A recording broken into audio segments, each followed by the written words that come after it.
ನಾನೇ ನಿನ್ನವನು ಬಾಬಾ ನೀನೇ ನನ್ನವನು, ನೀನೇ ನನ್ನವನು ಬಾಬಾ ನಾನೇ ನಿನ್ನವನು, ನಾನೇ ನಿನ್ನವನು ಬಾಬಾ ನೀನೇ ನನ್ನವನು, ನೀನೇ ನನ್ನವನು ಬಾಬಾ ನಾನೇ ನಿನ್ನವನು.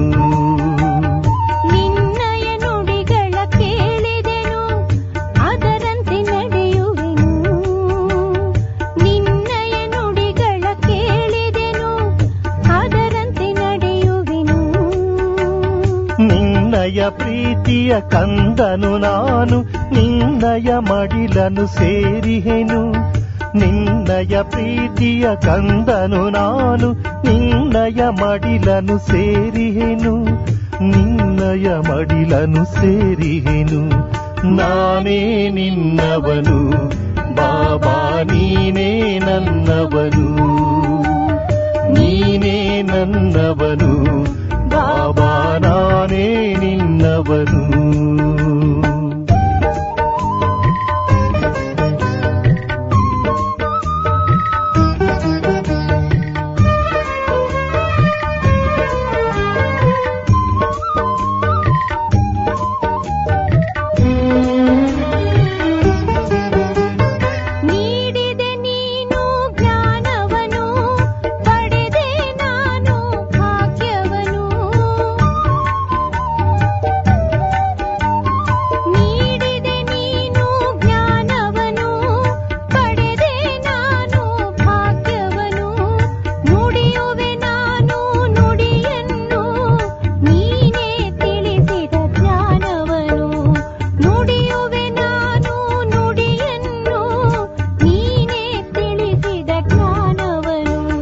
ನಾನೇ ನಿನ್ನವನು ಬಾಬಾ ನೀನೇ ನನ್ನವನು, ನೀನೇ ನನ್ನವನು ಬಾಬಾ ನಾನೇ ನಿನ್ನವನು.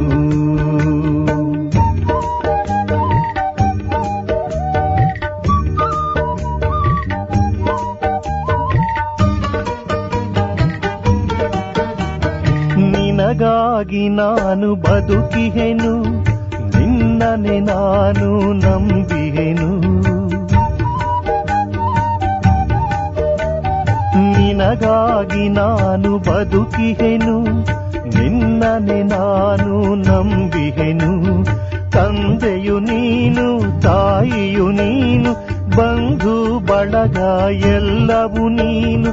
ತಂದೆಯು ನೀನು ತಾಯಿಯು ನೀನು, ಬಂಧು ಬಳಗ ಎಲ್ಲವೂ ನೀನು, ಬಂಧು ಬಳಗ ಎಲ್ಲವೂ ನೀನು. ನಾನೇ ನಿನ್ನವನು ಬಾಬಾ ನೀನೇ ನನ್ನವನು, ನೀನೇ ನನ್ನವನು ಬಾಬಾ ನಾನೇ ನಿನ್ನವನು. ನಿನ್ನಯ ನುಡಿಗಳ ಕೇಳಿದೆನು ಅದರಂತೆ ನಡೆಯುವೆನು, ನಿನ್ನಯ ನುಡಿಗಳ ಕೇಳಿದೆನು ಅದರಂತೆ ನಡೆಯುವೆನು. ನಿನ್ನಯ ಪ್ರೀತಿಯ ಕಂದನು ನಾನು, ನಿನ್ನಯ ಮಡಿಲನು ಸೇರಿಹೆನು. ನಿನ್ನಯ ಪ್ರೀತಿಯ ಕಂದನು ನಾನು, ನಿನ್ನಯ ಮಡಿಲನು ಸೇರಿಹೆನು, ನಿನ್ನಯ ಮಡಿಲನು ಸೇರಿಹೆನು. ನಾನೇ ನಿನ್ನವನು ಬಾಬಾ ನೀನೇ ನನ್ನವನು, ನೀನೇ ನನ್ನವನು ಬಾಬಾ ನಾನೇ ನಿನ್ನವನು.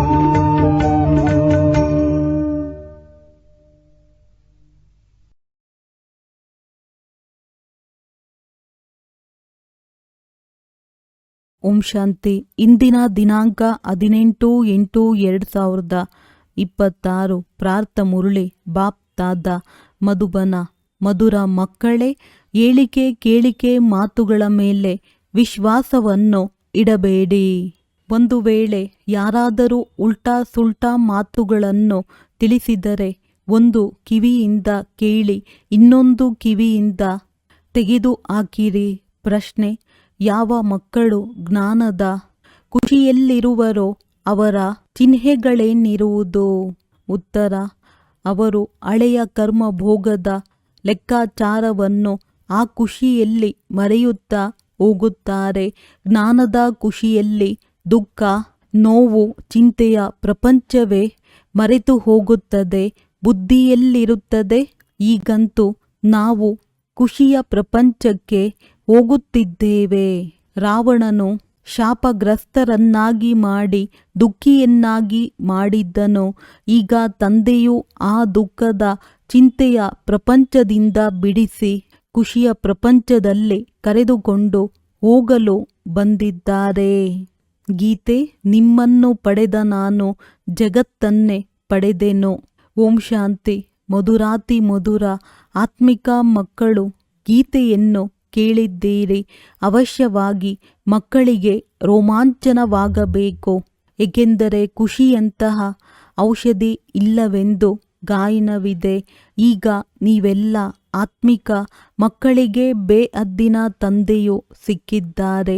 ಬೇಅದ್ದಿನ ತಂದೆಯು ಒಬ್ಬರೇ ಆಗಿದ್ದಾರೆ ಮತ್ತು ಮಕ್ಕಳಿಗೆ ತಿಳಿದಿದೆ, ಯಾವಾಗ ಅನ್ಯರೆಲ್ಲರೂ ಬಂದು ಮಕ್ಕಳಾಗುವರೋ ಅವರಿಗೂ ರೋಮಾಂಚನವಾಗುವುದು.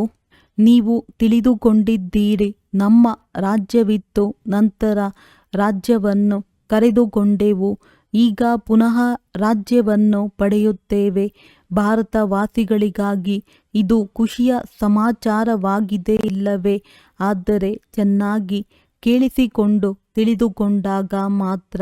ನಿಜವಾಗಿಯೂ ಇದು ಖುಷಿಯ ಮಾತಲ್ಲವೇ? ಕಲ್ಪಕಲ್ಪವೂ ತಂದೆಯು ಬರುತ್ತಾರೆ. ತಂದೆಯ ಜನ್ಮವು ಇಲ್ಲಿಯೇ ಗಾಯನವಿದೆ. ಹಬ್ಬಗಳೆಲ್ಲವೂ ಈ ಸಮಯದ್ದಾಗಿದೆ. ತಂದೆಯು ಬಂದು ನಿಮಗೆ ಬಹಳ ಸಹಜ ಮಾರ್ಗವನ್ನು ತಿಳಿಸಿದ್ದಾರೆ. ಮನುಷ್ಯರಿಗಂತೂ ಅನೇಕ ಪ್ರಕಾರದ ಚಿಂತೆ ಇದೆ. ಇಲ್ಲಿ ಈ ಜ್ಞಾನದ ಖುಷಿಯಲ್ಲಿ ಆ ಚಿಂತೆ, ದುಃಖ ಇತ್ಯಾದಿಗಳೆಲ್ಲವೂ ವಿಸ್ಮೃತಿಯಾಗುತ್ತದೆ. ಹೇಗೆ ಯಾವುದೇ ಕಾಯಿಲೆಯು ವಾಸಿಯಾಗುವ ಸಮಯದಲ್ಲಿ ಎಲ್ಲರಿಗೆ ಖುಷಿಯಾಗುತ್ತದೆ, ಕಾಯಿಲೆ ಮೊದಲಾದ ದುಃಖದ ಮಾತುಗಳು ಮರೆತು ಹೋಗುತ್ತವೆ. ಮಾವನ ಮನೆ, ತಂದೆಯ ಮನೆ, ಮಿತ್ರ ಸಂಬಂಧಿ ಮೊದಲಾದವರೆಲ್ಲರೂ ಖುಷಿಯಲ್ಲಿ ಬಂದು ಬಿಡುತ್ತಾರೆ. ನೀವು ಮಕ್ಕಳು ತಿಳಿದುಕೊಂಡಿದ್ದೀರಿ, ನಾವೆಲ್ಲರೂ ವಿಶ್ವದ ಮಾಲೀಕರಾಗಿದ್ದೆವು. ನಂತರ ರಾವಣನು ಶಾಪ ಕೊಟ್ಟಿದ್ದಾನೆ. ಇದು ಚಿಂತೆ ದುಃಖದ ಪ್ರಪಂಚವಾಗಿದೆ. ಮತ್ತೆ ನಾಳೆ ಖುಷಿಯ ಪ್ರಪಂಚವಾಗುವುದು. ಖುಷಿಯ ಪ್ರಪಂಚವು ನೆನಪಿನಲ್ಲಿದ್ದರೆ ಚಿಂತೆ ದುಃಖ ಇತ್ಯಾದಿಗಳೆಲ್ಲವನ್ನು ಮರೆತು ಹೋಗಬೇಕು. ಇದು ತಮೋಪ್ರಧಾನ ಪ್ರಪಂಚವಾಗಿದೆ. ಭಿನ್ನ ಭಿನ್ನ ಪ್ರಕಾರದ ಕರ್ಮ ಭೋಗವಿದೆ. ಅಬಲೆಯರ ಮೇಲೆ ಎಷ್ಟೊಂದು ಅತ್ಯಾಚಾರಗಳಾಗುತ್ತವೆ. ಅನೇಕ ಪ್ರಕಾರದ ವಿಘ್ನಗಳು ಬರುತ್ತವೆ. ಈ ವಿಘ್ನಗಳು ಕರ್ಮ ಭೋಗದ ದಿನಗಳು ಇನ್ನು ಸ್ವಲ್ಪವೇ ಸಮಯವಿರುವುದು. ತಂದೆಯು ಧೈರ್ಯ ಕೊಡುತ್ತಾರೆ. ಇನ್ನು ಕೆಲವೇ ದಿನಗಳಿವೆ. ಕಲ್ಪದ ಮೊದಲೂ ಆಗಿತ್ತು. ಕರ್ಮ ಭೋಗದ ಲೆಕ್ಕಾಚಾರವು ಮುಗಿಯಬೇಕಾಗಿದೆ. ಖುಷಿಯಲ್ಲಿ ಎಲ್ಲವನ್ನು ಮರೆಯುತ್ತಾ ಹೋಗಿರಿ. ಕೇವಲ ತಂದೆ ಮತ್ತು ಆಸ್ತಿಯನ್ನು ನೆನಪು ಮಾಡುತ್ತಾ ಇರಿ. ಯಾವುದೇ ಉಲ್ಟಾ ಸುಲ್ಟಾ ಕೆಲಸ ಮಾಡಬೇಡಿರಿ, ಇಲ್ಲವಾದರೆ ಇನ್ನೂ ಶಿಕ್ಷೆಯಾಗುತ್ತದೆ. ಪದವಿಯು ಭ್ರಷ್ಟವಾಗುತ್ತದೆ. ಒಬ್ಬ ತಂದೆಯನ್ನು ನೆನಪು ಮಾಡುವುದು ಮಕ್ಕಳ ಕರ್ತವ್ಯವಾಗಿದೆ. ತಂದೆಯು ತಿಳಿಸುತ್ತಾರೆ, ನನ್ನನ್ನು ನೆನಪು ಮಾಡಿದರೆ ನಿಮ್ಮ ಕರ್ಮಗಳು ವಿನಾಶವಾಗುತ್ತವೆ, ಲೆಕ್ಕಾಚಾರವು ಸಮಾಪ್ತಿಯಾಗುತ್ತದೆ. ಇನ್ನು ಸ್ವಲ್ಪವೇ ಸಮಯವಿದೆ. ಲೆಕ್ಕಾಚಾರಗಳನ್ನು ಮುಗಿಸುತ್ತಾ ಹೋಗಿರಿ, ಏಕೆಂದರೆ ನೀವು ಅಂಧರಿಗೆ ಊರುಗೋಲಾಗಿದ್ದೀರಿ. ನೀವು ನೆನಪು ಮಾಡಿರಿ, ಅನ್ಯರಿಗೂ ಮಾರ್ಗ ತಿಳಿಸಿರಿ. ವಿಘ್ನಗಳು ಬಹಳ ಬರುತ್ತವೆ, ಎಷ್ಟು ಸಾಧ್ಯವೋ ಎಲ್ಲರಿಗೆ ಇದನ್ನು ತಿಳಿಸುತ್ತಾ ಇರಿ. ತಂದೆಯನ್ನು ನೆನಪು ಮಾಡಿ. ಈ ಶಬ್ದವು ಪ್ರಸಿದ್ಧವಾಗಿದೆ. ಮನ್ಮನಾಭವ ಅರ್ಥಾತ್ ಯೇ ಆತ್ಮರೇ ನನ್ನೊಬ್ಬನನ್ನೇ ನೆನಪು ಮಾಡಿರಿ, ಆಗ ನಿಮ್ಮ ಇಂದಿನ ವಿಕರ್ಮಗಳು ಭಸ್ಮವಾಗುತ್ತವೆ. ಇದರಲ್ಲಿ ತಬ್ಬಿಬ್ಬಾಗುವ ಮಾತೇ ಇಲ್ಲ. ಕೇವಲ ತಂದೆಯನ್ನು ನೆನಪು ಮಾಡಿದರೆ ತಮೋಪ್ರಧಾನರಿಂದ ಸತೋಪ್ರಧಾನರಾಗುವಿರಿ. ನೀವು ತಿಳಿದುಕೊಂಡಿದ್ದೀರಿ, 84 ಜನ್ಮಗಳ ಚಕ್ರವನ್ನು ಸುತ್ತಿದ್ದೇವೆ, ಚಕ್ರವನ್ನು ಸುತ್ತುತ್ತಾ ಬಂದಿದ್ದೇವೆ, ಸುತ್ತುತ್ತಲೇ ಇರುತ್ತೇವೆ. ಇದು ಹಳೆಯ ಪ್ರಪಂಚ, ಹಳೆಯ ವಸ್ತ್ರವಾಗಿದೆ. ಇದನ್ನು ಮರೆಯಬೇಕಾಗಿದೆ. ಇದು ಆತ್ಮನ ಬೇಹದ್ದಿನ ಸನ್ಯಾಸವಾಗಿದೆ, ಅವರದ್ದು ಹದ್ದಿನ ಸನ್ಯಾಸವಾಗಿದೆ. ಮನೆಮಠವನ್ನು ಬಿಟ್ಟು ಹೋಗುತ್ತಾರೆ, ಅವರದ್ದು ಸಹ ಡ್ರಾಮಾದಲ್ಲಿ ಪಾತ್ರವಿದೆ. ಮುಂದಿನ ಕಲ್ಪದಲ್ಲಿಯೂ ಇದೇ ರೀತಿಯಾಗುವುದು. ಕ್ಷಣ ಕ್ಷಣವೂ ಯಾವುದು ಕಳೆದು ಹೋಯಿತೋ ಅದು ಡ್ರಾಮಾ, ಪುನಃ ಅದೇ ಡ್ರಾಮಾ ಪುನರಾವರ್ತನೆಯಾಗುವುದು. ಶಾಸ್ತ್ರಗಳೆಲ್ಲವೂ ಭಕ್ತಿ ಮಾರ್ಗದ ಪುಸ್ತಕಗಳಾಗಿವೆ. ಭಕ್ತಿಯ ನಂತರ ಜ್ಞಾನವಿರುತ್ತದೆ. ಈ ಏಣಿಯ ಚಿತ್ರದ ಬಗ್ಗೆ ಅನ್ಯರಿಗೆ ಬಹಳ ಸಹಜವಾಗಿ ತಿಳಿಸಬಹುದಾಗಿದೆ. ಮುಖ್ಯವಾಗಿ ಇರುವ ಚಿತ್ರಗಳನ್ನು ತಮ್ಮ ಮನೆಯಲ್ಲಿಯೂ ಇಟ್ಟುಕೊಳ್ಳಿರಿ. ತ್ರಿಮೂರ್ತಿ ಚಿತ್ರವು ಬಹಳ ಸ್ಪಷ್ಟವಾಗಿದೆ. ಮೇಲೆ ಶಿವನೂ ಇದ್ದಾರೆ, ಬ್ರಹ್ಮ ವಿಷ್ಣು ಶಂಕರರೂ ಇದ್ದಾರೆ, ಸೂಕ್ಷ್ಮವತನವಾಸಿಗಳು, ಮತ್ತೆ ಅವರಿಗೂ ಮೇಲೆ ಸರ್ವಶ್ರೇಷ್ಠ ಭಗವಂತನಿದ್ದಾರೆ. ಮಕ್ಕಳು ಸಹ ತಿಳಿದುಕೊಳ್ಳುತ್ತೀರಿ. ಎಲ್ಲಿ ತಂದೆ ಇರುವರೋ ಅದು ನಾವಾತ್ಮರ ನಿವಾಸ ಸ್ಥಾನವಾಗಿದೆ. ಅದಕ್ಕೆ ನಿರ್ವಾಣಧಾಮವೆಂದಾದರೂ ಹೇಳಿ, ಶಾಂತಿಧಾಮವೆಂದಾದರೂ ಹೇಳಿ, ಒಂದೇ ಮಾತಾಗಿದೆ. ಶಾಂತಿಧಾಮದ ಹೆಸರು ಸರಿಯಾಗಿದೆ. ನಿರ್ವಾಣಧಾಮ ಅರ್ಥಾತ್ ವಾಣಿಯಿಂದ ದೂರವಿರುವ ಧಾಮ, ಅದು ಶಾಂತಿಧಾಮವಾಯಿತು. ಅದು ಶಾಂತಿಧಾಮ. ನಂತರ ಸುಖ ಮತ್ತು ಶಾಂತಿ ಸಂಪತ್ತಿಧಾಮವಿರುವುದು. ನಂತರ ದುಃಖ ಮತ್ತು ಅಶಾಂತಿಧಾಮವಾಗುತ್ತದೆ. ಸುಖಧಾಮದಲ್ಲಂತೂ ಕುಬೇರನ ಅಪಾರ ಖಜಾನೆ ಇರುತ್ತದೆ. ಇಂದು ಹೇಗಿದೆ, ನಾಳೆ ಏನಾಗುವುದು? ಇಂದು ಕಲಿಯುಗದ ಅಂತ್ಯ, ನಾಳೆ ಸತ್ಯಯುಗದ ಆದಿಯಾಗುವುದು. ರಾತ್ರಿ ಹಗಲಿನ ಅಂತರವಿದೆಯಲ್ಲವೇ? ಬ್ರಹ್ಮ ಮತ್ತು ಬ್ರಹ್ಮಮುಖ ವಂಶಾವಳಿ ಬ್ರಾಹ್ಮಣರ ದಿನ ಮತ್ತು ರಾತ್ರಿ ಎಂದು ಹೇಳುತ್ತಾರೆ. ದಿನದಲ್ಲಿ ದೇವತೆಗಳು, ರಾತ್ರಿಯಲ್ಲಿ ಶೂದ್ರರಿರುತ್ತಾರೆ. ನೀವು ಬ್ರಾಹ್ಮಣರು ಮಧ್ಯದಲ್ಲಿದ್ದೀರಿ. ಈ ಸಂಗಮ ಯುಗದ ಬಗ್ಗೆ ಯಾರಿಗೂ ತಿಳಿದಿಲ್ಲ. ಮನುಷ್ಯರು ಸಂಪೂರ್ಣ ಘೋರ ಅಂಧಕಾರದಲ್ಲಿದ್ದಾರೆ. ಅಂದ ಮೇಲೆ ಪ್ರಕಾಶತೆಯಲ್ಲಿ ತರುವುದು ನಿಮ್ಮ ಕರ್ತವ್ಯವಾಗಿದೆ. ಈಗ ಮುಂದೆ ಅದೇ ಮಹಾಭಾರತ ಯುದ್ಧವಿದೆ, ಗಾಯನವಿದೆ. ವಿನಾಶಕಾಲದಲ್ಲಿ ವಿಪರೀತ ಬುದ್ಧಿ ವಿನಶ್ಯಂತಿ, ಪ್ರೀತಿ ಬುದ್ಧಿ ವಿಜಯಂತಿ. ಮಕ್ಕಳು ತಿಳಿದುಕೊಂಡಿದ್ದೀರಿ. ತಂದೆಯು ನಮಗೆ ಪುನಃ ಅದೇ ರಾಜ್ಯ ಭಾಗ್ಯವನ್ನು ಕೊಡುತ್ತಾರೆ. ಅದನ್ನು ಮತ್ಯಾರು ಕಸಿದುಕೊಳ್ಳಲು ಸಾಧ್ಯವಿಲ್ಲ.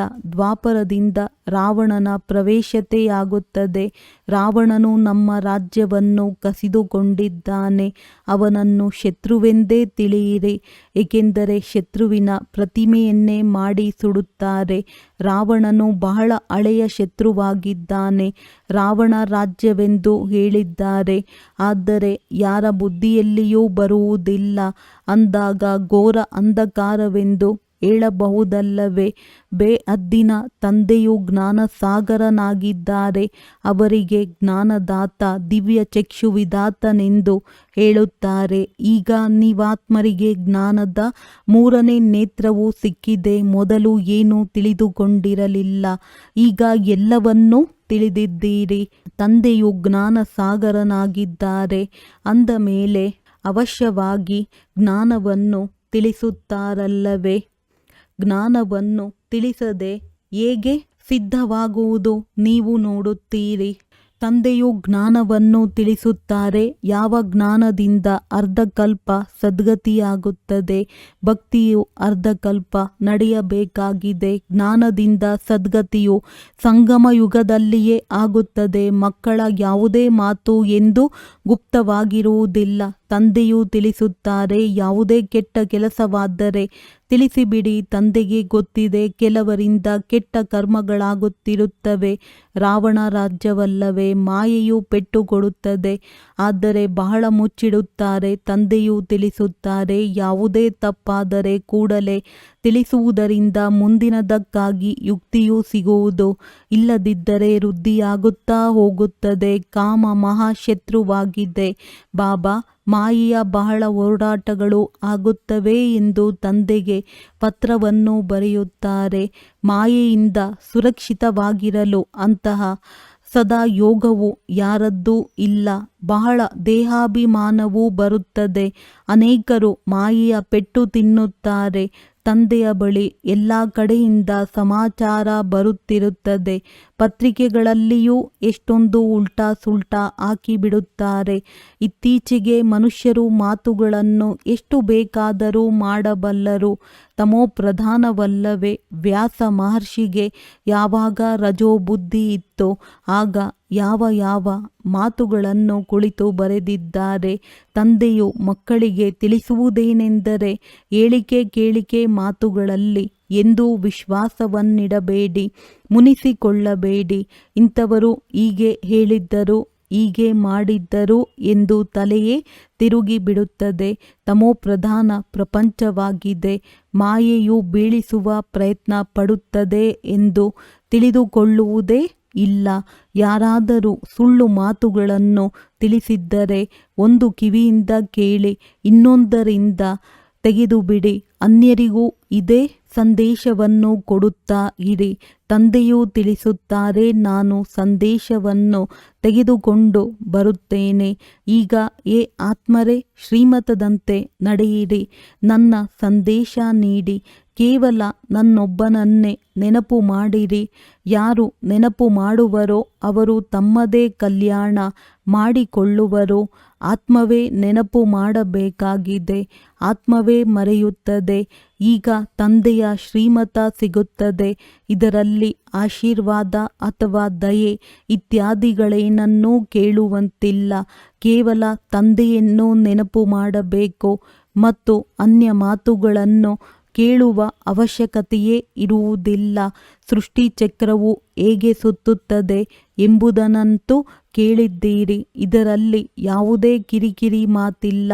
ಘೋರ ಅಂಧಕಾರದಲ್ಲಿಯೇ ತಂದೆಯು ಬರುತ್ತಾರೆ. ಆದ್ದರಿಂದ ಶಿವರಾತ್ರಿಯನ್ನು ಆಚರಿಸುತ್ತಾರೆ. ಕೃಷ್ಣನ ಜನ್ಮವನ್ನು ಸಹ ರಾತ್ರಿಯಲ್ಲಿಯೇ ಆಚರಿಸುತ್ತಾರೆ. ಮಂದಿರಗಳಲ್ಲಿ ರಾತ್ರಿಯ ಸಮಯ ಪಾಯಸ, ಪೂರಿ ಇತ್ಯಾದಿಗಳು ತಯಾರಾಗುತ್ತದೆ. ಅಂದ ಮೇಲೆ ಶಿವನಿಗಾಗಿ ಏನು ಮಾಡಿಸುತ್ತೀರಿ? ಅವರಂತೂ ನಿರಾಕಾರನಾಗಿದ್ದಾರೆ. ಯಾರಿಗೂ ಅರ್ಥವಾಗುವುದಿಲ್ಲ. ತಂದೆಯು ಯಾವ ಗಳಿಗೆ ಬರುತ್ತಾರೆ ಮತ್ತು ಹೇಗೆ ಹೊರಟು ಹೋಗುತ್ತಾರೆ. ಸದಾ ಸವಾರಿ ಮಾಡುವುದಿಲ್ಲ. ಬರುತ್ತಾರೆ ಮತ್ತೆ ಹೊರಟು ಹೋಗುತ್ತಾರೆ. ಈಗ ನೀವು ಮಕ್ಕಳು ಕುಳಿತುಕೊಂಡಿದ್ದೀರಿ. ನಾವು ಶಿವನ ಮೊಮ್ಮಕ್ಕಳಾಗಿದ್ದೇವೆ. ಅವರಿಂದ ಆಸ್ತಿಯೂ ಸಿಗುತ್ತದೆ. ಬ್ರಹ್ಮರವರಿಗೂ ಸಹ ಅವರಿಂದಲೇ ಆಸ್ತಿಯೂ ಸಿಗುತ್ತದೆ. ಇವರು ಮನುಷ್ಯನಲ್ಲವೇ? ಸದ್ಗತಿಯಲ್ಲಿ ಮೊದಲ ನಂಬರಿನವರು ಈ ಶ್ರೀಕೃಷ್ಣನಾಗಿದ್ದಾನೆ. ಕೃಷ್ಣನು ಎಲ್ಲರಿಗೆ ಪ್ರಿಯವಾಗಿದ್ದಾನೆ. ಸತೋಪ್ರಧಾನ ಬಾಲ್ಯಾವಸ್ಥೆಯಲ್ಲವೇ? ಸ್ವಲ್ಪ ದೊಡ್ಡವರಾದ ಮೇಲೆ ಅವರಿಗೆ ಸತೋ ಎಂದು ಹೇಳಲಾಗುತ್ತದೆ. ಮತ್ತೆ ರಜೋ ತಮೋ. ಶ್ರೀಕೃಷ್ಣ, ರಾಧೆಯೇ ಮತ್ತೆ ಲಕ್ಷ್ಮೀ ನಾರಾಯಣರಾಗುತ್ತಾರೆ. ಯಾರಿಗೆ ತಂದೆಯು ಜ್ಞಾನ ಕೊಟ್ಟಿದ್ದಾರೆಯೋ ಅವರಿಗೆ ಕೊಡುತ್ತಾರೆ. ಭಾರತದಲ್ಲಿಯೇ ದೇವಿ ದೇವತೆಗಳು ಬಂದು ಹೋಗಿದ್ದಾರೆ. ಆದ್ದರಿಂದ ಮಂದಿರಗಳು ಭಾರತದಲ್ಲಿಯೇ ಬಹಳಷ್ಟಿವೆ. ಕ್ರಿಶ್ಚಿಯನ್ನರ ಚರ್ಚ್ನಲ್ಲಿ ಕ್ರೈಸ್ತನ್ನು ನೋಡುತ್ತೀರಿ. ಆದರೆ ದೇವತೆಗಳ ಮಂದಿರಗಳು ನೋಡಿ ಎಷ್ಟಿವೆ. ತಂದೆಯು ನಮ್ಮನ್ನು ಮನುಷ್ಯರಿಂದ ದೇವತೆಗಳನ್ನಾಗಿ ಮಾಡಲು ಅಥವಾ ಭಾರತವನ್ನು ಸ್ವರ್ಗವನ್ನಾಗಿ ಮಾಡಲು ಬಂದಿದ್ದಾರೆ. ನಾವು ತಂದೆಯನ್ನು ನೆನಪು ಮಾಡಿ ಪಾವನರಾಗುತ್ತಿದ್ದೇವೆ. ತಂದೆಯ ಜೊತೆ ನಾವು ಸಹ ಭಾರತವನ್ನು ಸ್ವರ್ಗವನ್ನಾಗಿ ಮಾಡುತ್ತಿದ್ದೇವೆ. ಹೇಗೆ ನಾವು ತಂದೆಯ ಜೊತೆ ಬಂದಿದ್ದೇವೆ. ಭಕ್ತಿ ಮಾರ್ಗದಲ್ಲಿ ದೇವತೆಗಳ ಮಂದಿರ ಮೂರ್ತಿಗಳಿಗಾಗಿ ಎಷ್ಟೊಂದು ಖರ್ಚು ಮಾಡಿಸುತ್ತಾರೆ. ಉತ್ಪತ್ತಿ ಮಾಡಿ ಪಾಲನೆ ಮಾಡಿ ಮತ್ತೆ ಅವರೇ ವಿನಾಶ ಮಾಡಿಬಿಡುತ್ತಾರೆ. 9 ದಿನಗಳಲ್ಲಿಯೇ ಮುಳುಗಿಸಿ ಬಿಡುತ್ತಾರೆ. ಆ ಮೂರ್ತಿಗಳಲ್ಲಿ ಬಹಳ ಪ್ರೀತಿ ಇರುತ್ತದೆ. ಕಲ್ಕತ್ತಾದಲ್ಲಿ ನವರಾತ್ರಿಯನ್ನು ಬಹಳ ಚೆನ್ನಾಗಿ ಆಚರಿಸುತ್ತಾರೆ. ಇವೆಲ್ಲ ಮಾತುಗಳನ್ನು ನೋಡಿ ಈಗ ಆಶ್ಚರ್ಯವೆನಿಸುತ್ತದೆ. ಮೊದಲಂತೂ ನಾವೂ ಸಹ ಪಾತ್ರಧಾರಿಯಾಗಿದ್ದೆವು. ಕೋಟ್ಯಾಂತರ ರೂಪಾಯಿಗಳನ್ನು ಖರ್ಚು ಮಾಡುತ್ತಾರೆ. ಎಷ್ಟು ಅಂಧಶ್ರದ್ಧೆ ಇದೆ. ರಾಮಾಯಣದೊಂದಿಗೆ ಎಷ್ಟು ಪ್ರೀತಿ ಇರುತ್ತದೆ. ಆ ಮಾತುಗಳನ್ನು ಕೇಳುತ್ತಾ ಕಣ್ಣೀರು ಹಾಕುತ್ತಾರೆ. ಇದೆಲ್ಲವೂ ಭಕ್ತಿ ಮಾರ್ಗವಾಗಿದೆ. ಇದರಿಂದ ಲಾಭವೇನೂ ಇಲ್ಲ. ತಂದೆಯು ಈಗ ನಮ್ಮನ್ನು ಎಷ್ಟು ಬುದ್ಧಿವಂತರನ್ನಾಗಿ ಮಾಡುತ್ತಾರೆ. ಆದ್ದರಿಂದ ಇದೆಲ್ಲವನ್ನು ಕೇಳಿ ಇಲ್ಲಿಯದನ್ನು ಇಲ್ಲಿಯೇ ಮರೆತು ಬಿಡಿ. ಎಲ್ಲ ಮಾತುಗಳನ್ನು ನೆನಪಿಟ್ಟುಕೊಳ್ಳಿರಿ. ರಿಫ್ರೆಶ್ ಆಗಿ ಹೋಗಿರಿ. ತಮ್ಮನ್ನು ಆತ್ಮನೆಂದು ತಿಳಿದು ದೇಹ ಸಹಿತ ಏನೆಲ್ಲವನ್ನು ನೋಡುತ್ತೀರೋ ಎಲ್ಲವನ್ನೂ ಮರೆಯಿರಿ. ಇದೆಲ್ಲವೂ ಸ್ಮಶಾನವಾಗಿದೆ. ದೆಹಲಿಯಲ್ಲಿ ಬಿರ್ಲಾ ಮಂದಿರದಲ್ಲಿ ಬರೆಯಲ್ಪಟ್ಟಿದೆ. ಭಾರತವು ಪರಿಸ್ಥಾನವಾಗಿತ್ತು. ಅದನ್ನು ಧರ್ಮರಾಜನು ಸ್ಥಾಪನೆ ಮಾಡಿದ್ದರು. ಈಗ ನೀವು ಮಕ್ಕಳು ತಿಳಿದುಕೊಂಡಿದ್ದೀರಿ. ಈ ಪ್ರಪಂಚವು ಸ್ಮಶಾನವಾಗಲಿದೆ. ತಂದೆಯು ತಿಳಿಸುತ್ತಾರೆ, ಎಲ್ಲರೂ ಕಾಮಚಿತೆಯನ್ನೇರಿ ಸುಟ್ಟು ಹೋಗಿದ್ದಾರೆ. ಕ್ರೋಧವು ಚಿತೆಯೆಂದು ಹೇಳಲಾಗುವುದಿಲ್ಲ, ಕಾಮಚಿತೆಯೆಂದು ಹೇಳಲಾಗುತ್ತದೆ. ಅದರಲ್ಲಿಯೂ ಹಗುರ ನಶೆ, ಅರ್ಧ ನಶೆಯೂ ಇರುತ್ತದೆ. ಮಕ್ಕಳಿಗೆ ತಂದೆಯು ಕುಳಿತು ತಿಳಿಸುತ್ತಾರೆ, ಮನೆಯಲ್ಲಿಯೇ ಒಂದು ವೇಳೆ ಯಾರಾದರೂ ಕುಪುತ್ರರಾಗಿದ್ದರೆ ತಂದೆಯ ಗೌರವವನ್ನು ಕಳೆಯುತ್ತೀರಿ ಎಂದು ಹೇಳುತ್ತಾರಲ್ಲವೇ. ತಂದೆಯ ಗೌರವವು ಕಳೆಯುತ್ತದೆ ಎಲ್ಲವೇ. ಬೇಹದ್ದಿನ ತಂದೆಯೂ ಸಹ ಹೇಳುತ್ತಾರೆ, ನೀವು ಮುಖ ಕಪ್ಪು ಮಾಡಿಕೊಂಡರೆ ಬ್ರಾಹ್ಮಣ ಕುಲಭೂಷಣ ಯಾರು ದೇವತೆಯಾಗುವರೋ ಅವರ ಹೆಸರನ್ನು ಕೆಡಿಸುತ್ತೀರಿ. ನೀವು ಮಕ್ಕಳಿಗೆ ತಿಳಿದಿದೆ, ನಾವು ಪವಿತ್ರತೆಯ ಬಲದಿಂದಲೇ ಭಾರತವನ್ನು ಪುನಃ ಶ್ರೇಷ್ಠಾಚಾರಿ ದೇವತೆಯನ್ನಾಗಿ ಮಾಡುತ್ತೇವೆ. ನಿಮಗಾಗಿ ಇದು ಸಾಮಾನ್ಯ ಮಾತಾಗಿದೆ. ನೋಡುತ್ತೀರಿ, ಮಹಾಭಾರತ ಯುದ್ಧವೂ ನಿಂತಿದೆ. ಇದರಿಂದಲೇ ಸ್ವರ್ಗದ ಬಾಗಿಲು ತೆರೆಯುವುದು. ಶಾಸ್ತ್ರಗಳಲ್ಲಿ ಮಹಾಭಾರತ ಯುದ್ಧವನ್ನಂತೂ ತೋರಿಸಿದ್ದಾರೆ. ಅದರ ನಂತರ ಏನಾಯಿತು ಎಂಬುದನ್ನು ತೋರಿಸಿಲ್ಲ. ಪ್ರಳಯವಾಯಿತೆಂದು ಹೇಳುತ್ತಾರೆ. ಒಂದು ಕಡೆ ಕೃಷ್ಣನನ್ನು ತಾಯಿಯ ಗರ್ಭದಿಂದ ಜನ್ಮ ಪಡೆದನೆಂದು ತೋರಿಸುತ್ತಾರೆ. ಇನ್ನೊಂದು ಕಡೆ ಆಲದ ಎಲೆಯ ಮೇಲೆ ತೇಲಿ ಬಂದನೆಂದು ಹೇಳುತ್ತಾರೆ. ಏನನ್ನೂ ತಿಳಿದುಕೊಳ್ಳುವುದಿಲ್ಲ. ಅಲ್ಲಂತೂ ಗರ್ಭ ಮೆಹಲಿನಲ್ಲಿ ಬಹಳ ವಿಶ್ರಾಂತಿಯಿಂದ ಇರುತ್ತಾರೆ. ಬಾಕಿ ಸಾಗರದಲ್ಲಿ ಎಲೆಯ ಮೇಲೆ ಬರಲು ಸಾಧ್ಯವಿಲ್ಲ. ಇದು ಅಸಂಭವವಾಗಿದೆ. ಇದೆಲ್ಲವೂ ನಾಟಕದಲ್ಲಿ ಮಾಡಲ್ಪಟ್ಟಿದೆ. ಅದನ್ನು ನೀವು ತಿಳಿದುಕೊಂಡಿದ್ದೀರಿ. ಕಲ್ಪಕಲ್ಪವೂ ಈ ರೀತಿ ಆಗಿಯೇ ಆಗುತ್ತದೆ. ಈಗ ಮಕ್ಕಳು ತಮ್ಮ ಕಲ್ಯಾಣ ಮಾಡಿಕೊಳ್ಳಬೇಕಾಗಿದೆ ಮತ್ತು ಅನ್ಯರ ಕಲ್ಯಾಣವನ್ನು ಮಾಡಿಕೊಳ್ಳಬೇಕಾಗಿದೆ. ಮೂಲ ಮಾತು ಇದಾಗಿದೆ. ತಂದೆಯು ಸ್ವರ್ಗದ ರಚಯಿತನಾಗಿದ್ದಾರೆ. ಅವರಿಗೆ ಸ್ವರ್ಗದ ರಚಯಿತ ತಂದೆ ಎಂದು ಹೇಳಲಾಗುತ್ತದೆ. ಅಂದ ಮೇಲೆ ನಾವು ಮಕ್ಕಳು ಸ್ವರ್ಗದ ಮಾಲೀಕರಾಗಬೇಕಲ್ಲವೇ. ಶಿವ ಜಯಂತಿಯನ್ನೂ ಸಹ ಭಾರತದಲ್ಲಿಯೇ ಆಚರಿಸುತ್ತಾರೆ. ಅಂದ ಮೇಲೆ ಅವಶ್ಯವಾಗಿ ಭಾರತಕ್ಕೆ ತಂದೆಯು ಏನನ್ನು ಕೊಟ್ಟಿರಬೇಕು. ಈಗ ನಿಮಗೆ ಸ್ವರ್ಗದ ರಾಜ್ಯಭಾಗ್ಯವನ್ನು ಕೊಡುತ್ತಿದ್ದಾರೆ. ತಂದೆಯೇ ಸದ್ಗತಿದಾತನಾಗಿದ್ದಾರೆ. ಜ್ಞಾನಸಾಗರ ತಂದೆಯೇ ಬಂದು ಜ್ಞಾನವನ್ನು ಕೊಡುತ್ತಾರೆ. ಈಗ ತಂದೆಯು ನಿಮಗೆ ಜ್ಞಾನವನ್ನು ತಿಳಿಸುತ್ತಿದ್ದಾರೆ. 5000 ವರ್ಷಗಳ ನಂತರ ಪುನಃ ಇಲ್ಲಿಯೇ ಬರುತ್ತೀರಿ. ಮಕ್ಕಳಿಗೆ ನಿಶ್ಚಯವಿದೆ. ಯಾರ್ಯಾರು ಈ ಬ್ರಾಹ್ಮಣ ಕುಲದವರಾಗಿರುವರೋ ಅವರು ಬರತೊಡಗುವರು. ಒಳ್ಳೆಯದು. ಮಧುರಾತಿ ಮಧುರ ಅಗಲಿ ಹೋಗಿ ಮರಳಿ ಸಿಕ್ಕಿರುವ ಮಕ್ಕಳ ಪ್ರತಿ ಮಾತ್ಪಿತಾ ಬಾಪ್ ತಾದಾರವರ ನೆನಪು ಪ್ರೀತಿ ಹಾಗೂ ಸುಪ್ರಭಾತ. ಆತ್ಮಿಕ ಮಕ್ಕಳಿಗೆ ಆತ್ಮಿಕ ತಂದೆಯ ನಮಸ್ತೆ. ಧಾರಣೆಗಾಗಿ ಮುಖ್ಯ ಸಾರ: ಶ್ರೀಮತದಂತೆ ತನ್ನ ಮತ್ತು ಅನ್ಯರ ಕಲ್ಯಾಣ ಮಾಡಬೇಕಾಗಿದೆ. ಯಾರಾದರೂ ಅಸತ್ಯ ಮಾತುಗಳನ್ನು ತಿಳಿಸಿದರೆ ಕೇಳಿಯೂ ಕೇಳದಂತಿರಬೇಕು. ಅದರ ಮೇಲೆ ಮುನಿಸಿಕೊಳ್ಳಬಾರದು. ಎಂದೂ ಕೂಡ ದೇವತೆಯಾಗುವಂತಹ ಬ್ರಾಹ್ಮಣ ಕುಲಭೂಷಣರ ಹೆಸರು ಕೆಡಬಾರದು. ಇದರ ಮೇಲೆ ಗಮನ ಕೊಡಬೇಕಾಗಿದೆ. ಎಂದೂ ಯಾವುದೇ ಉಲ್ಟಾ ಕರ್ಮ ಮಾಡಬಾರದು. ಇಂದಿನ ಲೆಕ್ಕಾಚಾರಗಳನ್ನು ಸಮಾಪ್ತಿ ಮಾಡಿಕೊಳ್ಳಬೇಕಾಗಿದೆ. ವರದಾನ: ನಶೆ ಮತ್ತು ಗುರಿಯ ಸ್ಮೃತಿಯಿಂದ ಸರ್ವ ಕರ್ಮೇಂದ್ರಿಯಗಳನ್ನು ಆದೇಶದ ಅನುಸಾರ ನಡೆಸುವಂತಹ ಕಿರೀಟ ಅಥವಾ ಸಿಂಹಾಸನಾಧಿಕಾರಿ ಭವ. ಸಂಗಮ ಯುಗದಲ್ಲಿ ಬಾಪ್ ತಾದಾರವರ ಮೂಲಕ ಎಲ್ಲ ಮಕ್ಕಳಿಗೂ ಕಿರೀಟ ಮತ್ತು ಸಿಂಹಾಸನವು ಪ್ರಾಪ್ತಿಯಾಗಿದೆ. ಪವಿತ್ರತೆಯ ಕಿರೀಟವಿದೆ ಹಾಗೂ ಜವಾಬ್ದಾರಿಗಳ ಕಿರೀಟವೂ ಇದೆ. ಅಕಾಲ ಸಿಂಹಾಸನವೂ ಇದೆ. ಹೃದಯ ಸಿಂಹಾಸನಾಧಿಕಾರಿಯೂ ಆಗಿದ್ದೀರಿ. ಯಾವಾಗ ಈ ರೀತಿ ಡಬಲ್ ಕಿರೀಟ ಮತ್ತು ಸಿಂಹಾಸನಾಧಿಕಾರಿ ಆಗುತ್ತೀರೆಂದರೆ ನಶೆ ಮತ್ತು ಗುರಿಯೂ ಸಹ ಸ್ವತಃವಾಗಿಯೇ ನೆನಪಿರುತ್ತದೆ. ಆನಂತರ ಈ ಕರ್ಮೇಂದ್ರಿಯಗಳು ಸಹ ಆಯಿತು ಪ್ರಭು ತಮ್ಮ ಆಜ್ಞೆ ಎನ್ನುತ್ತಾ ಬಾಗುತ್ತದೆ. ಯಾರು ಕಿರೀಟ ಅಥವಾ ಸಿಂಹಾಸನವನ್ನು ಬಿಟ್ಟು ಬಿಡುತ್ತಾರೆಯೋ ಅವರ ಆದೇಶವನ್ನು ಯಾವುದೇ ಕರ್ಮಚಾರಿಯೂ ಪಾಲಿಸುವುದಿಲ್ಲ. ಸ್ಲೋಗನ್: ಬಲಹೀನ ಸಂಕಲ್ಪವೇ ಪ್ರಸನ್ನ ಚಿತ್ತರಿಗೆ ಬದಲು ಪ್ರಶ್ನ ಚಿತ್ತರನ್ನಾಗಿ ಮಾಡಿಬಿಡುತ್ತದೆ. ಅವ್ಯಕ್ತ ಸೂಚನೆಗಳು: ಅಪವಿತ್ರತೆಯ ಬೀಜವನ್ನು ಸಮಾಪ್ತಿ ಮಾಡಿ ಸಂಪೂರ್ಣ ಸ್ವಚ್ಛ ಆಗಿರಿ. ಈಶ್ವರಿಯ ಸೇವೆಯ ಬಹಳ ದೊಡ್ಡ ಪುಣ್ಯವಾಗಿದೆ. ಪವಿತ್ರತೆಯ ದಾನ ಕೊಡುವುದು ಪವಿತ್ರ ಆಗುವುದು ಹಾಗೂ ಅನ್ಯರನ್ನು ಮಾಡುವುದೇ ಪುಣ್ಯ ಆತ್ಮ ಆಗುವುದು ಆಗಿದೆ. ಏಕೆಂದರೆ ಯಾವುದೇ ಆತ್ಮನನ್ನು ಆತ್ಮಘಾತ ಮಹಾಪಾಪದಿಂದ ಬಿಡಿಸುತ್ತೀರಿ. ಅಪವಿತ್ರತೆ ಆತ್ಮಘಾತವಾಗಿದೆ. ಪವಿತ್ರತೆ ಜೀವದಾನ ಆಗಿದೆ. ಒಳ್ಳೆಯದು. ಓಂ ಶಾಂತಿ.